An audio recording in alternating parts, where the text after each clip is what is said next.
Welcome to the news. I'm your host, Kellerman, and here's some of the going on in the world that you should probably know about. Cuba's national power grid completely failed over the weekend, leaving millions of people without power. After 2.5 days, power was restored and then lost again. Now it seems to be back in some areas, but not others. India and China have come to a diplomatic agreement, ending a 4-year military standoff around disputed territory. In the United States, a helicopter crashed into a radio tower in Houston, Texas, killing all 4 passengers, including a child. In San Antonio, Texas, a toddler shot a baby while they were hanging out in a car. In Washington State, a teenager has been arrested for allegedly shooting a family of 2 adults and 3 kids. And the U.S. military bombed a shitload of Houthi weapons caches across Yemen with B-2 stealth bombers. Welcome to the news. I'm your host, Kellerman, and here's some of the that's going on in the world around you. In Turkey, a man and woman launched what's being described as a terror attack on an aerospace company's headquarters, killing 5 people and injuring 22 others.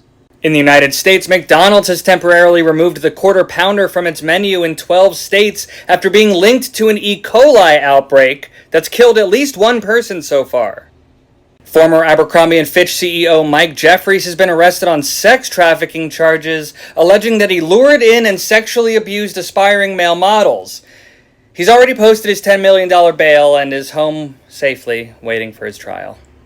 And a lot of people have been asking me to report on North Korean troops being spotted in Russia and Russia-occupied Ukraine, but I reported on that a week ago, so try to keep up, please.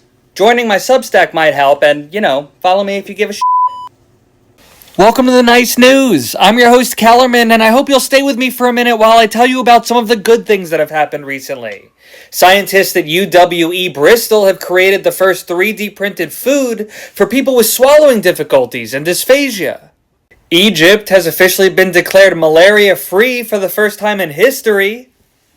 A new plant-derived compound has been found to be effective against drug-resistant tuberculosis. An international randomized trial showed that a slight change in how we treat cervical cancer could cut risk of death down by 40%.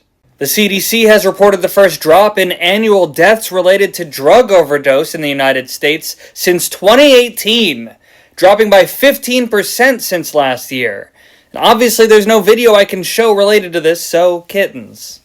And climate models are going to have to be updated after studies done by researchers at Cornell University showed that plants can absorb as much as 31% more carbon than previously thought. Follow me if you give a care.